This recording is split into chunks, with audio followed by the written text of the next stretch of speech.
Okay, so this video is going to be on documentation. So like I previously said on my previous video, if you guys were watching, is um, we tend to learn from each other depending the years of experience that we had. I only have a year and a half and I have gotten better on my documentation. I am not trying to say that I'm an expert and stuff, but it's really good to hear other nurses and see their documentation, and that's how you learn and stuff like that. I have you know, gotten better within that year of nursing and stuff. I remember before I went on my maternity leave, like I said, we have a new DON, and she was only there for 2 weeks uh, before I left on my leave. And I remember her on morning meeting telling my manager in front of everybody, like, hey, Blanca's notes are great, very detailed. And when she was like, and how long she's been a nurse for?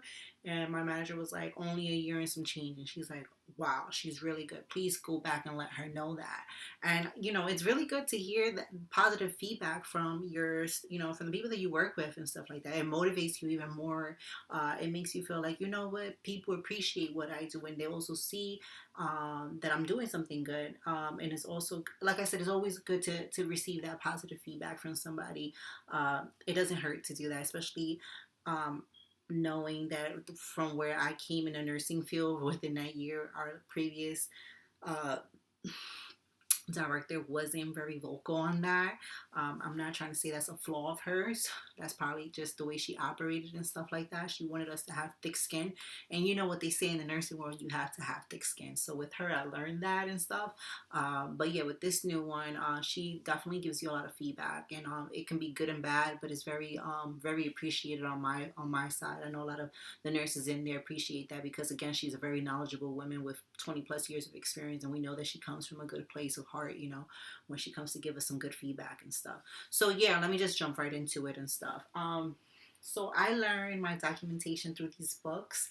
I wanted to share these books with you guys, and out of the 3 books, I want to tell you which one worked the best for me. But we can start with this one, which is called the Chart Smart book. This is the second edition. I don't know if you guys can see. All right, is from Lippincott, Williams, and Wilkins. It says. Oh my god, my camera, guys. I'm so sorry.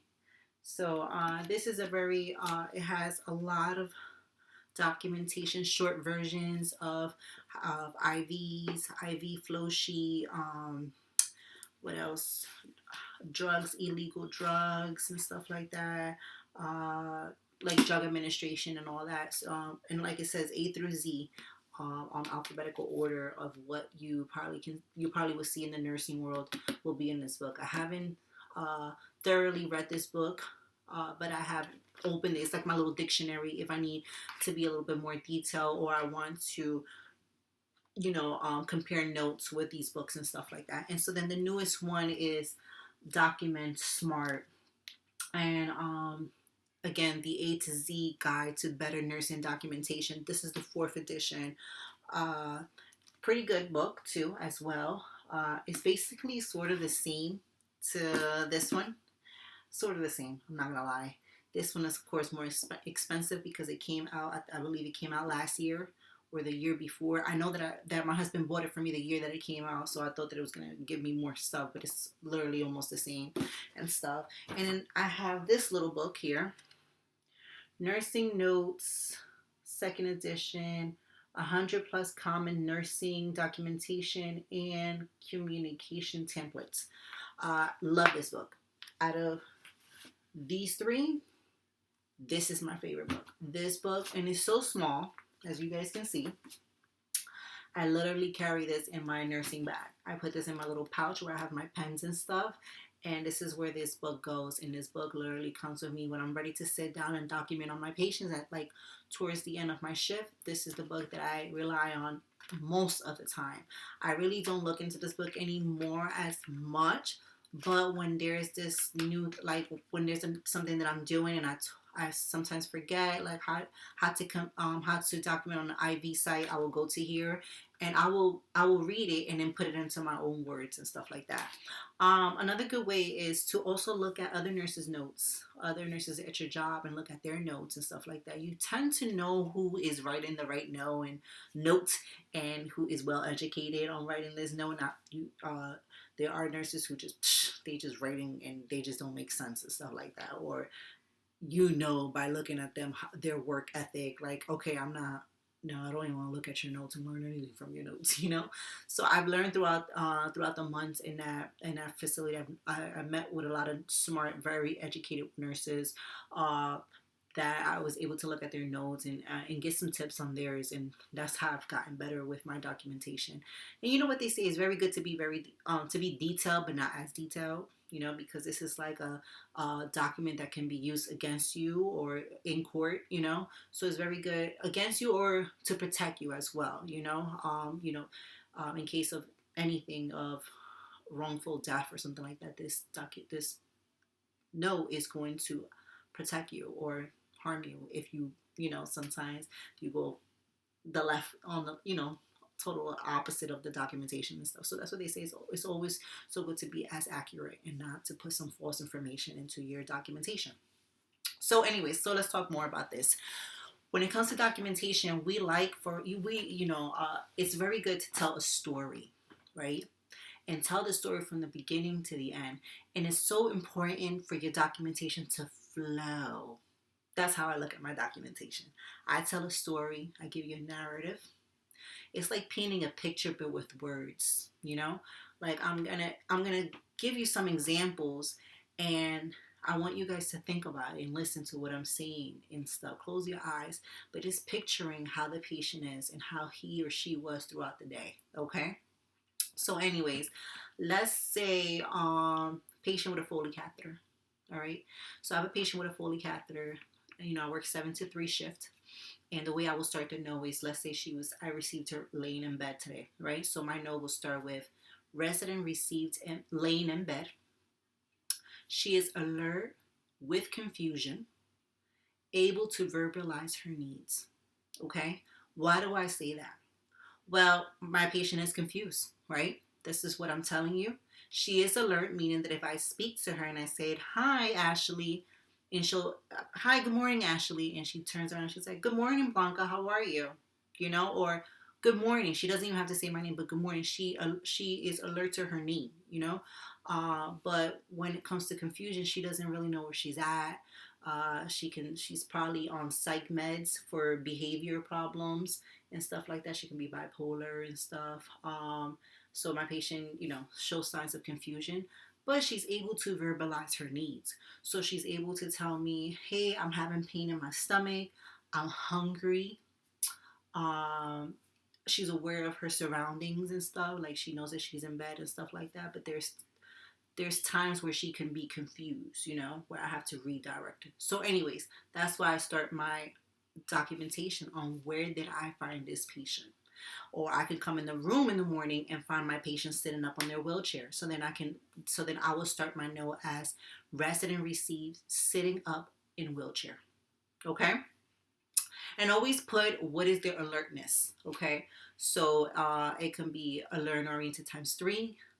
Alert with forgetfulness, meaning like you have patients where you come in, hi, my name is Blanca, how are you? Yeah, you're great.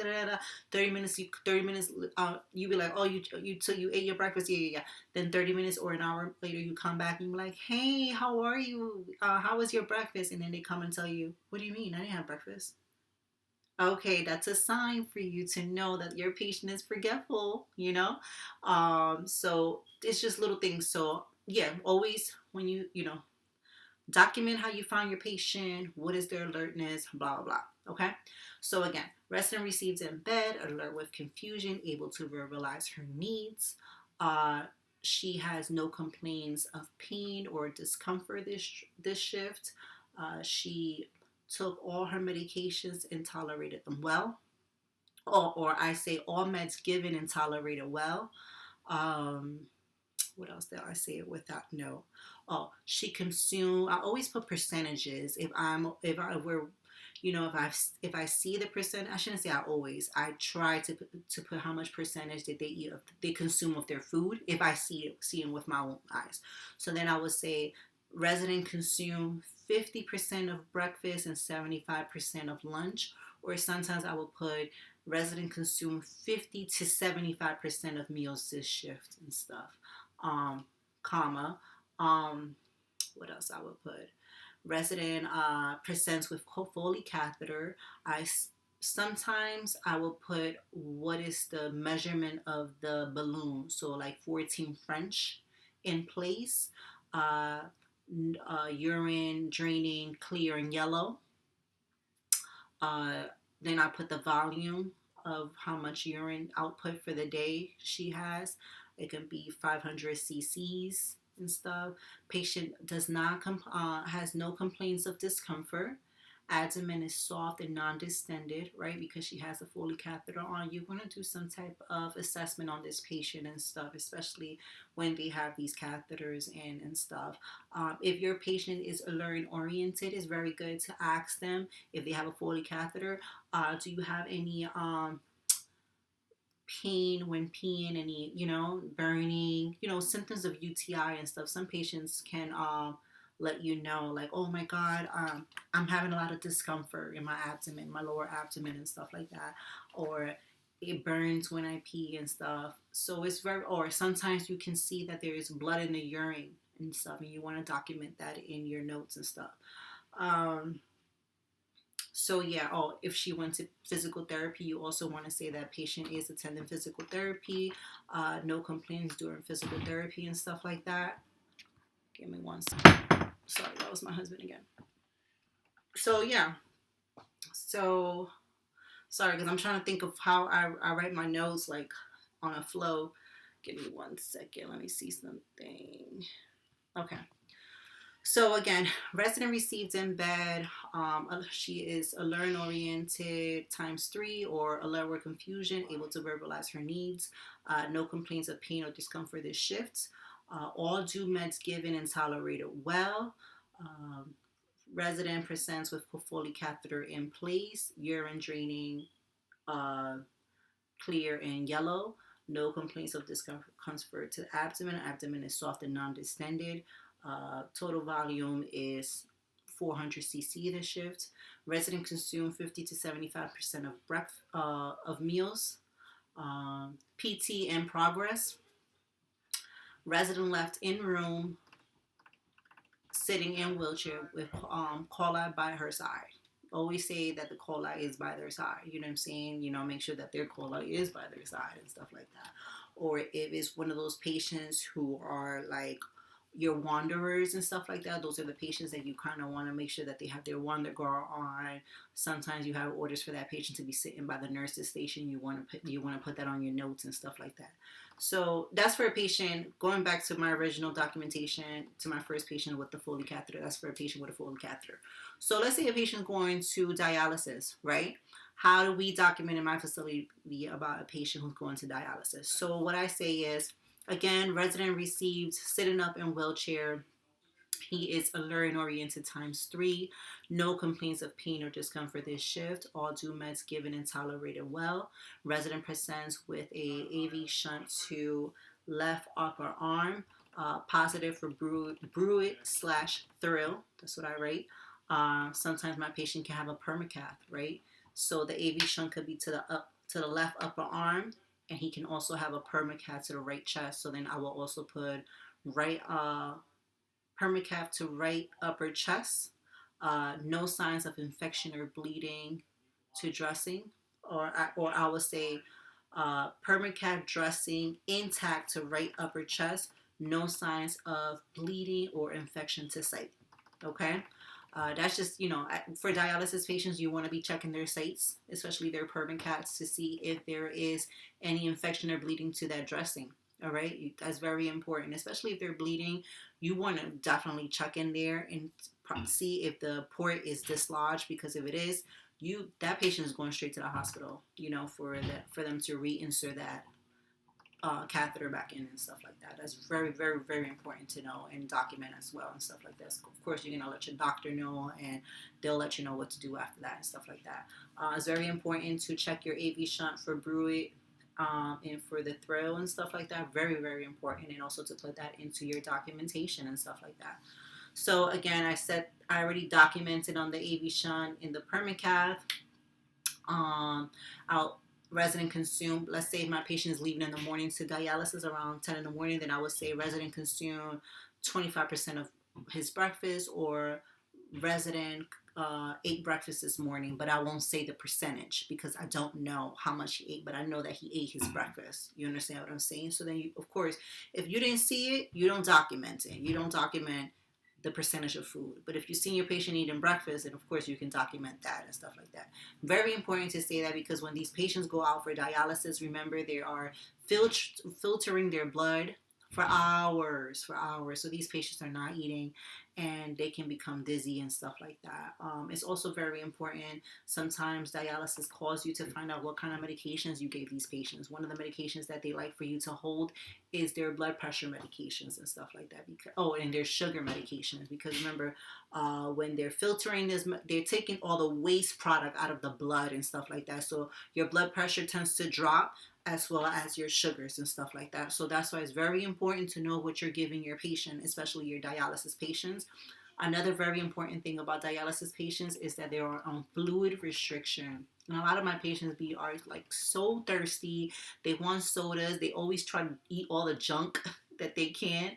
So I, as a nurse, try to educate my patient that no, it's not important. You can't drink this, but you can drink water. I can definitely give you as much water as you want, but not really. I can give you some water, but I can't give you sodas and all that stuff. So remember that your dialysis patients are on fluid restriction. So it's very important to put on your notes fluid restriction in progress and stuff like that. Very nice. That's very good, because it lets the facility know that, okay, this patient is on dialysis and this patient's on fluid restriction, which you're following the policy, the procedure, which is good. Okay.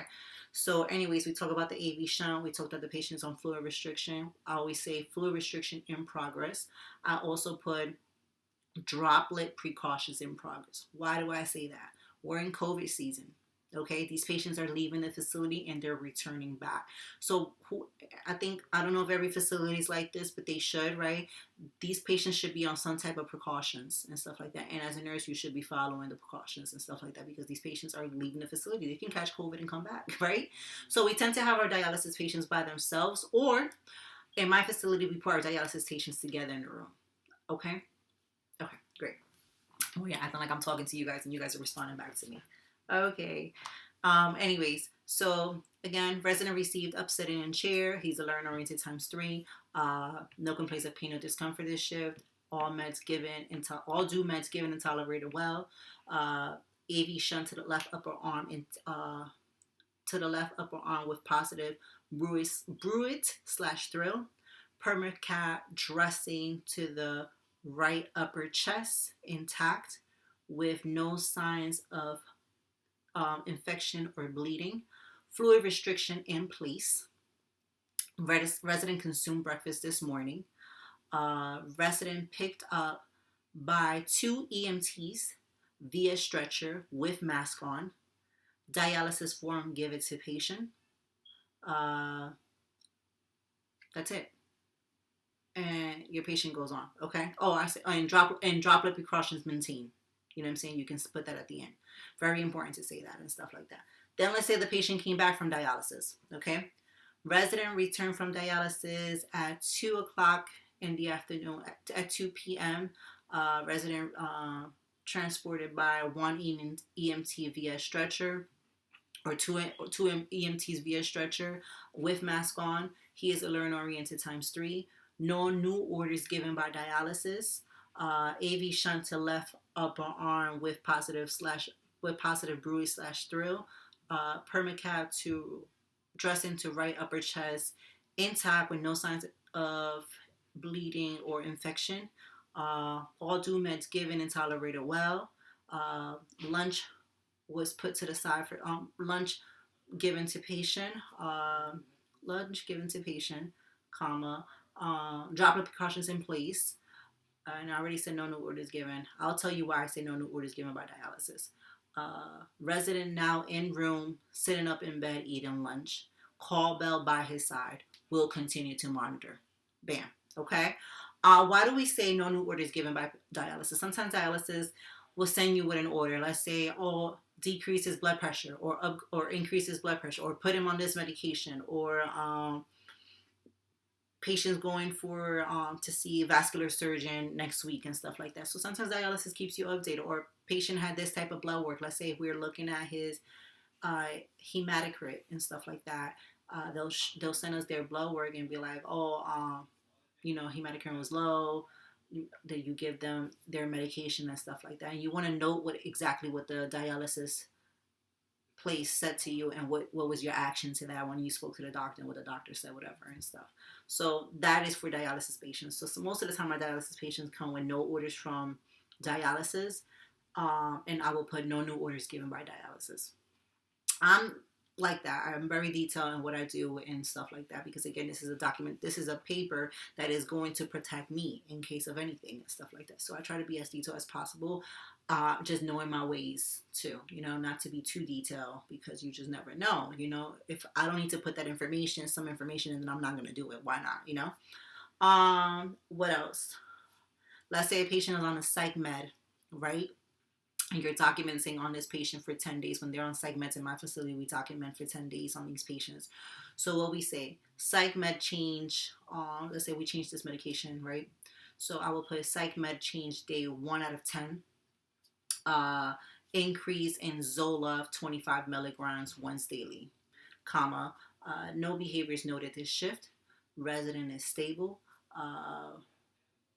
We'll continue to monitor. I keep it short and simple. So yeah, those are the little notes that I write on dialysis. If a patient has a Foley catheter and stuff like that, like I said, it has to flow. Always start with, where do you receive the patient? What is their alertness? Are they alert with confusion? Are they not alert? I had this one patient who was deaf and stuff like that. So I would, I forgot how I would write that note. Like, I would come in because he was deaf, so I know I would put non-verbal. I would put non-verbal. But he can see me, so I would put alert and non-verbal and stuff like that, because he was deaf, whatever. But he was able to look at me and stuff like that. He wasn't blind, but whatever. So yeah, so how do you receive them? Their alertness. Are they in any pain? Do you give them their medications? All due meds given and tolerate. How did they tolerate their meds? Do they have any Foley Catheter? Do they have an IV site? Where's the IV site?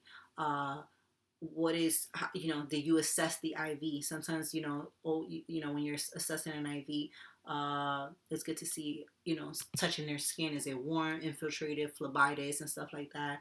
Let's say the patient has a wound and they just came from surgery, right? And so this patient, like, the way I will word it is, let's say they had stitches to their knee and stuff like that, to their left knee. So I will put status post knee replacement day 2 out of 7. Status post is, after their surgery and stuff like that. So status post knee replacement, whatever I said, status post knee replacement to left knee replacement, 12 stitches in place, skin warm to touch, some redness and some inflammation noticed to site. Doctor aware, no new orders. Patient is not complaining of pain at this time and stuff like that. Usually when patients come out of surgery, usually for a week or two, the doctor has them on some type of Tylenol because of fevers. And the way you'll know that if the patient's not doing good is they'll show some type of fever, or that it's really, really warm to touch and stuff like that. When they come out of surgery, their site is warm and is a little inflated and is redness. So it's always good to document and describe how the incision is and stuff like that. It doesn't hurt you to describe what you see, So definitely do that and stuff like that. All right, so I don't want to really get into it so much. I know this is like a 24-minute video. I'm really talking and going into it and stuff like that. But if you guys have any more questions or need me to explain something else on documentation, if I'm able to give you that answer, I'll definitely will and stuff like that. If you guys have any other ideas or anything else you guys want me to talk about, let me know. Don't forget, again, to subscribe to my channel if you haven't. Like this video, please, and comment below if you have any questions. Thank you again so much for your support. You have a good night.